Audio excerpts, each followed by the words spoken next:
نصلي على رسوله الكريم.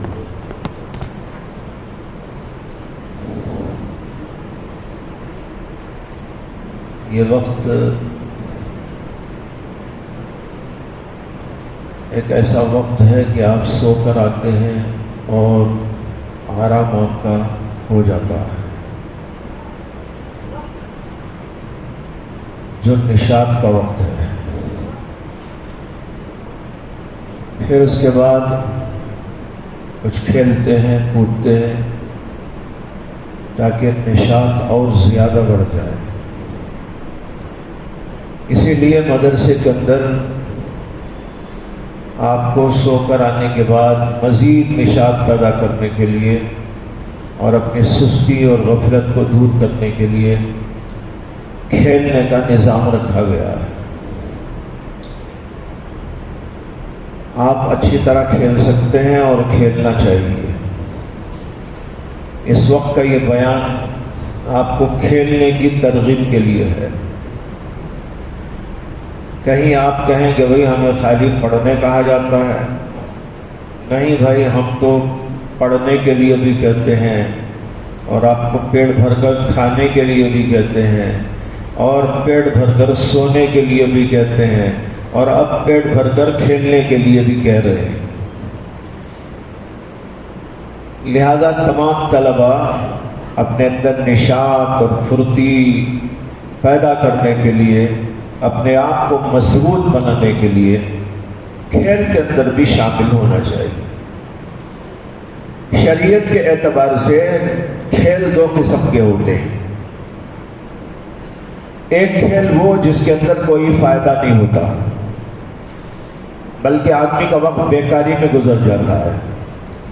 بلکہ بعض وقت ایسا بھی ہوتا ہے کہ بعض کھیلوں سے انسان ناکارہ بن جاتا ہے، اور بعض کھیل ایسے ہیں جس سے آپ کا دماغ اور آپ کا جسم مضبوط اور جو ہے پھرتی والا ہو جاتا ہے.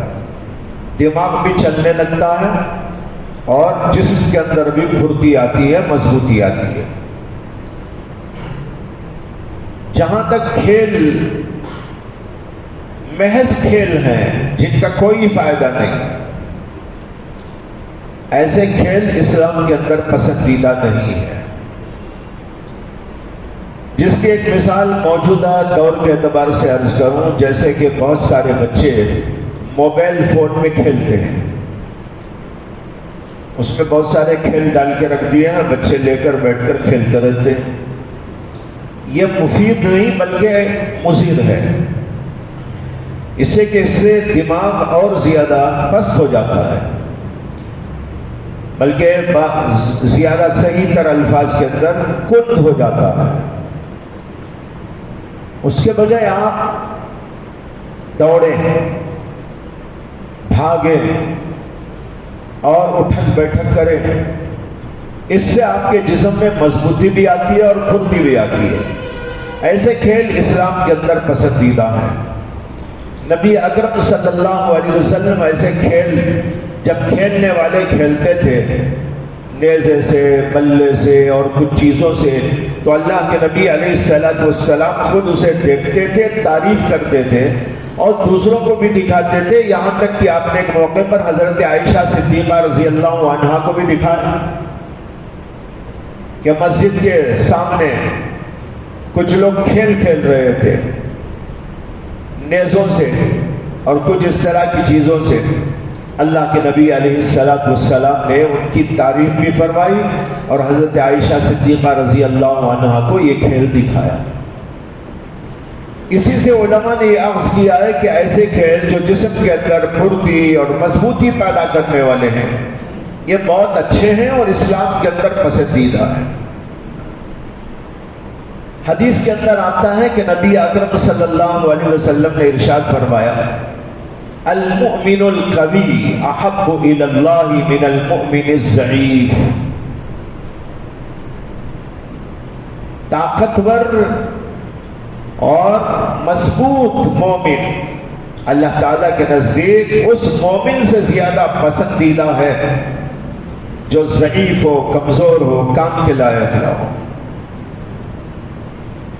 اگر مضبوطی ہوگی تو کتنے اچھے اچھے کام کر سکتا ہے.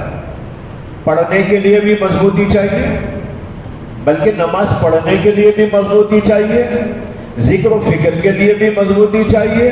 اگر آدمی کمانے دھمانے جائے تو وہاں بھی مضبوطی اور قوت و طاقت چاہیے. اور اسی کے ساتھ یہ بھی ہے کہ انسان اس سے جہاد کے قابل ہوتا ہے، اور اسلام کے اندر جو اس کا مقام ہے وہ کہنے کی کیا ضرورت ہے، سب جانتے ہیں. تو اگر مومن کے اندر قوت و طاقت نہ ہو اور ضعیف ہو، کمزور ہو، تو ظاہر بات ہے کہ کتنے بڑے بڑے اور اچھے اچھے کاموں سے محروم رہ جائے گا. اس کے لیے اسلام کے اندر یہ پسند ہے کہ ہم مضبوط ہوں، قوت و طاقت کو جمع کیا جائے. قرآن مجید کے اندر اللہ تعالیٰ نے فرمایا وَأَعِدُّوا لَهُ مَا اسْتَطَعْتُم مِّن قُوَّةٍ، اپنی طاقت کو جمع کرو، مضبوط کرو جہاں تک کہ تمہارے سے ممکن ہو. یعنی طاقت کا امکان اس کی بھرپور کوشش کرو کہ تم اپنی طاقت کو کیسا جمع کر سکتے ہو. طاقت کو جمع کرنا دو طرح ہوتا ہے. ایک طاقت کا جمع کرنا انفرادی حیثیت سے، اور ایک طاقت کا جمع کرنا اجتماعی طریقے پر. یہاں دونوں مراد ہیں کہ اپنی طاقت کو جمع کرو، مضبوط کرو، اس کی تیاری کرو. یہ انفرادی، یعنی ہر آدمی اپنی قوت کو جمع کرے. اور دوسرا ہے کہ پوری امت مل کر اجتماعی طریقے پر بھی مضبوط ہو جائے. اور آج ہم غور کریں کہ اس کے اندر ہم کتنے کمزور واقع ہو گئے. یہی کمزوری ہے جس کی وجہ سے پوری دنیا ہمارے اوپر چڑھ کے ناچ رہی ہے. ہم لوگوں نے یہ اسباب پڑھنا چھوڑ دیے جس کی وجہ سے یہ ہو رہا ہے کہ ہمارے اندر وہ طاقت نہیں ہے، وہ قوت نہیں ہے، اور جو ہے اپنے اندر وہ ہمت نہیں ہے، شجاعت نہیں ہے، بہادری نہیں ہے. اسے کہ اسباب پڑھنا ہم نے چھوڑ دیا. یہ اسباب اور یہ ابواب بالکل بند کر کے رکھ دیے گئے. نتیجہ یہ ہوا کہ سب کے سب یوں ہی ہیں، کمزور. سب کمزور مل کر بھی ظاہر بات ہے کوئی قوی نہیں بن سکتے. تو یہ کمزوریاں ہمارے اندر آ گئی. لہذا ہمیں یہ چاہیے کہ ہم اپنے آپ کو مضبوط کریں. مضبوط کرنے سے آپ کو جسمانی صحت بھی ملے گی. بہت سارے بچے ہمارے ہاں داخل ہوتے ہیں اور ہر مدرسے میں داخل ہوتے ہیں، اور یہ دیکھنے میں آتا ہے کہ بچے جو داخل ہو کے پڑھتے ہیں، کمزوروں کی اور بیماروں کی ایک بہت بڑی جماعت مدرسے میں آ گئی. کمزوروں، بیماروں کی، یعنی گویا ہاسپٹل ہے. ہاسپٹل میں جیسے مریض داخل ہوتے ہیں، مدرسے میں بھی مریض لوگ داخل ہو گئے. ایک طالب علم آ رہا ہے، مجھے سر میں بہت درد ہے، چھٹی چاہیے. اور ایک آ رہا ہے، میرے پیٹ میں بہت درد ہے، چھٹی چاہیے. اور ایک کہتا ہے کہ میں گر گیا، مجھے چھٹی چاہیے. اور ایک کہتا ہے کہ مجھے چشمہ لینا ہے، مجھے چھٹی چاہیے. یعنی ہر وقت یہ لگا رہتا ہے مدارس. اس کا مطلب یہ ہوا کہ مریض لوگ جمع ہو گئے. مریض بن کے نہ رہو، اور مریض نہ بن کے رہنا اس کی بہترین صورت ہے اپنے آپ کو قوی بنانا. اسے کہ جب انسان اپنے آپ کو قوی بناتا ہے تو اطباء کہتے ہیں، ڈاکٹرز کہتے ہیں کہ اس کے اندر امیونٹی قوی ہو جاتی ہے، مضبوط ہو جاتی ہے. امیونٹی کے معنی ہے کہ قوت مدافعت. انسان کے اندر ایک قوت مدافعت ہوتی ہے.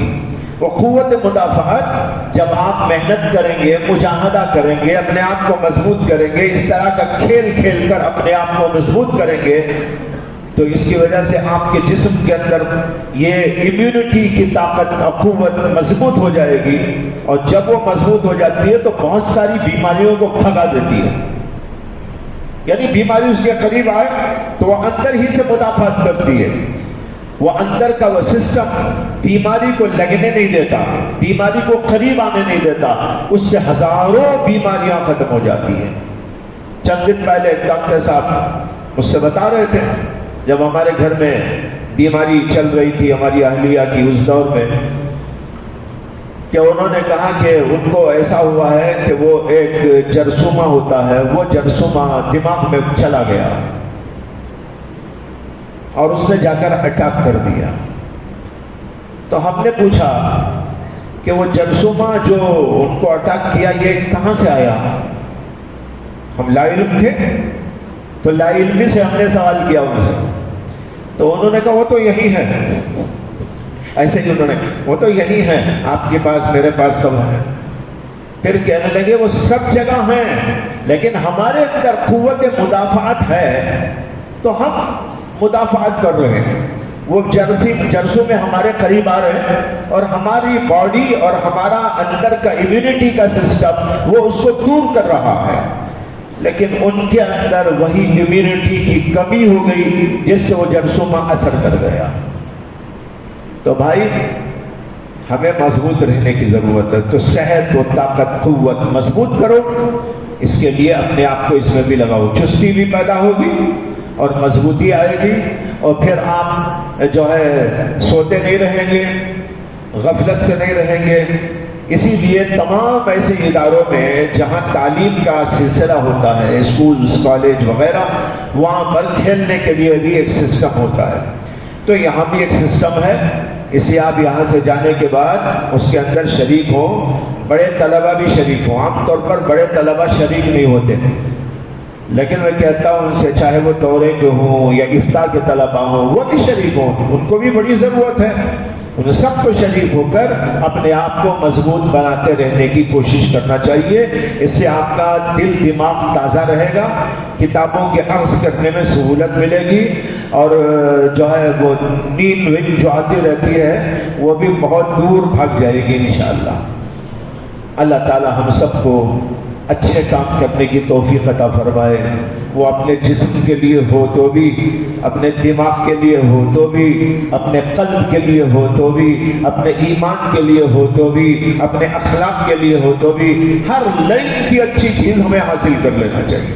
اچھی چیز کہیں بھی ملے لے لو، حدیث کا مضمون ہے، اللہ کے نبی صلی اللہ علیہ وسلم نے فرمایا کہ اچھی چیز حکمت کی بات جہاں سے ملے وہاں سے لے لو، اور کسی بھی قسم کی ہے سب لے لو۔ اس پر ایک لطیفہ سنا کے بات ختم کر دیتا ہوں۔ جب حضرت علی اور حضرت امیر معاویہ کی جنگ چل رہی تھی تو اس زمانے میں حضرت ابو ہریرہ حضرت علی کی طرف سے جنگ میں شامل تھے۔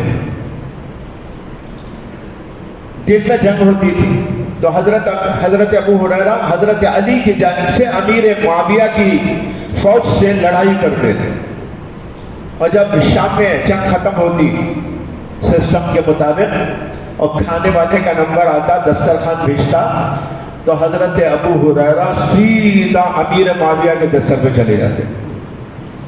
سمجھ آ رہا؟ لڑتے تھے انہی کے خلاف، کھاتے تھے انہی کے پاس، تو کھانے کے لیے انہی کے دستر پہ چلے جاتے تھے روزانہ ایسے ہی، یہاں لڑنا وہاں کھانا۔ تو کسی نے ان کو ایک بار پوچھ لیا کہ آپ بھی عجیب آدمی ہیں، لڑتے ہیں انہیں سے، کھاتے ہیں انہی کا، یہ کیا بات ہے؟ تو انہوں نے کہا دیکھو بھائی، اللہ کے نبی نے ہمیں ایک بات سکھائی، وہ یہ ہے کہ جہاں سے جو اچھی بات ملے وہ لے لو، جہاں سے جو اچھی بات ملے وہ لے لو۔ اب میں نے دین کے لحاظ سے دیکھا کہ حضرت علی حق پر ہیں، اس لیے ان کے ساتھ میں لڑتا ہوں تاکہ دینی اعتبار سے اچھائی وہاں سے ملے، لیکن کھانا ان کے دستر پہ اچھا ہوتا ہے، اور اس لیے میں کھانا وہاں سے اچھا کھانے کے لیے وہاں چلا جاتا ہوں۔ تو ہمیں بھی چاہیے ہر اچھی چیز ایسا لے لیا کرے۔ اللہ تعالیٰ سب کو توفیق عطا فرمائے۔ وآخر دعوانا ان الحمد للہ رب العالمین۔